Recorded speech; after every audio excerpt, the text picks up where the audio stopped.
അസ്സലാമു അലൈക്കും dear friends. ഇന്നത്തെ നമ്മുടെ സ്പെഷ്യൽ നിങ്ങൾ ആരും ഇതുവരെയും ട്രൈ ചെയ്ത് നോക്കിയിട്ടില്ലാത്ത ഒരു അടിപൊളി വെറൈറ്റി റെസിപ്പിയാണ്. നമ്മുടെ ഈ വീഡിയോ കണ്ടുകൊണ്ടിരിക്കുന്ന സമയത്ത് നിങ്ങൾക്ക് ഇഷ്ടപ്പെടുകയാണെങ്കിൽ ഒന്ന് ലൈക്ക് ചെയ്തേക്കണേ. അതുപോലെ തന്നെ നമ്മുടെ ഈ ചാനൽ ആദ്യമായിട്ട് കാണുന്നവരും ഇതുവരെയും സബ്സ്ക്രൈബ് ചെയ്യാത്തവരും പ്ലീസ് ഒന്ന് സബ്സ്ക്രൈബ് ചെയ്തേക്കണേ. ഞാനിടുന്ന വീഡിയോസ് ഉടനടി കിട്ടുന്നതിനായി സബ്സ്ക്രൈബ് ബട്ടന്റെ തൊട്ടടുത്ത് കാണുന്ന ബെല്ലൈക്കൺ കൂടി ക്ലിക്ക് ചെയ്തിട്ട് ഓൾ എന്ന ഓപ്ഷൻ എനേബിൾ ചെയ്യാനും മറക്കല്ലേ. ആദ്യം തന്നെ ഇതിനായിട്ട് ഞാൻ അത്യാവശ്യം വലിപ്പമുള്ള ഒരു പച്ച പപ്പായ എടുത്തിട്ടുണ്ട്.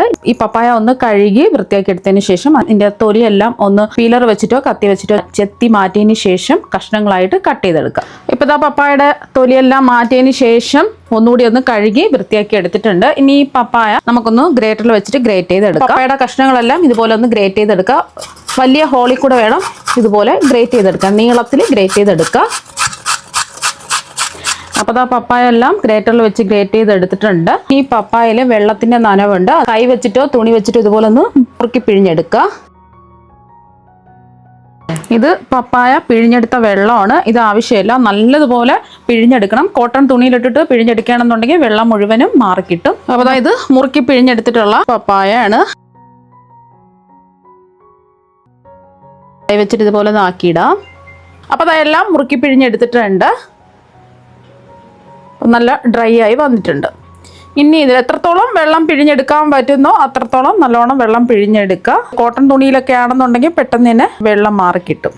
ഒരു പപ്പായ അല്ലേ എടുത്തിട്ടുള്ളൂ, അപ്പോൾ ഇത്രയും കുറച്ചധികം ഉണ്ട്. അപ്പോൾ അതുകൊണ്ട് ഇതിലേക്ക് 1 ടീസ്പൂൺ നമുക്ക് കായപ്പൊടി ചേർത്ത് കൊടുക്കാം. 1 ടീസ്പൂൺ തന്നെ വേണം, കുറച്ചധികം ഉണ്ടല്ലോ. കുറച്ച് ക്വാണ്ടിറ്റിയിലാണ് നിങ്ങൾ തയ്യാറാക്കുന്നതെങ്കിൽ 1/2 ടീസ്പൂൺ ചേർത്ത് കൊടുത്താൽ മതി. പകുതി പപ്പായയിലാണ് ചെയ്യുന്നതെങ്കിൽ 1/2 ടീസ്പൂൺ മഞ്ഞൾപ്പൊടി ചേർക്കാം.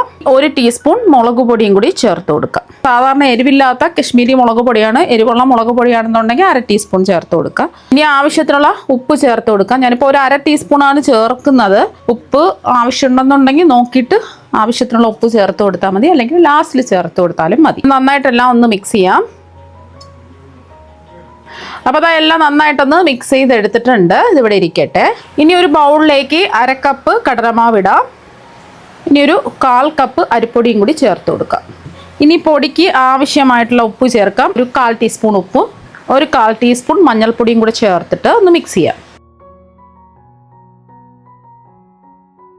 കടലമാവും അരിപ്പൊടിയും നന്നായിട്ടൊന്ന് മിക്സ് ആവണം. പിന്നൊരു കാര്യം, കടലപ്പൊടി അരിച്ചിട്ട് വേണം എടുക്കാൻ, ചെറിയ ചെറിയ കട്ടകളുണ്ടാവും.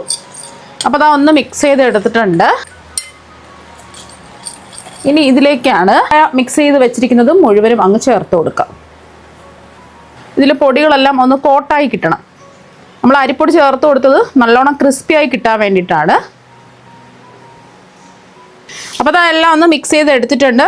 നമ്മൾ ഇട്ടുകൊടുത്ത മാവുമായിട്ട് യോജിച്ച് വന്നിട്ടുണ്ട്. ഒട്ടും തന്നെ മാവിൻ്റെ അംശമില്ല. നിങ്ങൾക്ക് ഈർപ്പം തോന്നുകയാണെന്നുണ്ടെങ്കിൽ, ഒട്ടിപ്പിടിച്ചിരിക്കുകയാണെന്നുണ്ടെങ്കിൽ, പപ്പായൊക്കെ ഒട്ടിപ്പിടിച്ചിരിക്കുകയാണെന്നുണ്ടെങ്കിൽ നിങ്ങൾ എന്ത് ചെയ്യുക, കുറച്ചും കൂടെ പൊടികൾ ചേർത്തിട്ട് ഒന്ന് മിക്സ് ചെയ്ത് എടുക്കുക. പിന്നെ പൊടി എന്നുണ്ടെങ്കിൽ ഒരു അരിപ്പയിൽ കൂടെ, വലിയ ഹോളുള്ള അരിപ്പയിൽ കൂടെ അരിച്ചിട്ട് എടുക്കുക. ഇപ്പം പൊടിയൊന്നുമില്ല, എല്ലാം കോട്ടായി കിട്ടിയിട്ടുണ്ട്. അപ്പോൾ അതാ ഒരു കടായിൽ കുറച്ച് എണ്ണ ഒന്ന് ചൂടാക്കാൻ വെച്ചിട്ടുണ്ട്. എണ്ണ ഒന്ന് ചൂടായതിന് ശേഷം ഇതിലേക്ക് ഒരു അരിപ്പ വെച്ച് കൊടുക്കാം.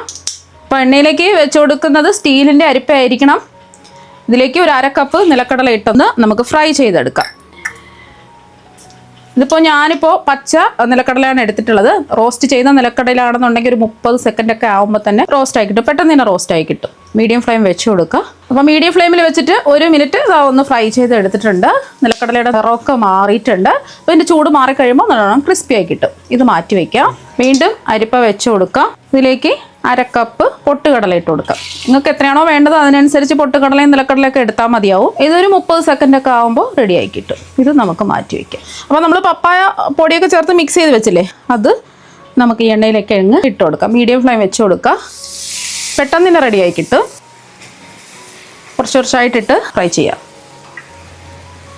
ഇതിലേക്ക് ഞാൻ ഒരു 10 വെളുത്തുള്ളി അരികൾ അതിൻ്റെ മേൽഭാഗത്തുള്ള തൊലി മാറ്റിയിട്ട് ഒന്ന് ചതച്ചെടുത്തിട്ടുള്ളതാണ്. 10 അല്ലി വെളുത്തുള്ളി അല്ലികളാണ് എടുത്തിട്ടുള്ളത്. ഒന്ന് ഇളക്കി കൊടുക്കാം. ഫ്ലെയിം കുറച്ച് വെക്കരുത്, മീഡിയം ടു ഹൈ ഫ്ലെയിം വെക്കുക. വെളുത്തുള്ളിയൊക്കെ ചേർത്ത് കൊടുത്തതുകൊണ്ട് നല്ലൊരു മണമായിരിക്കും.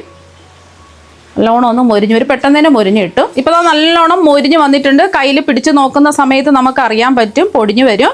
ഇത് മാറിയിട്ട് നമ്മളിതുപോലെ പിടിച്ച് നോക്കുന്ന സമയത്ത് നല്ല മൊരിഞ്ഞിരിക്കും. എണ്ണയിൽ നിന്ന് അങ്ങ് കോരി മാറ്റാം. രണ്ടാമത്തെ ബാച്ചും ഇട്ട് കൊടുക്കാം.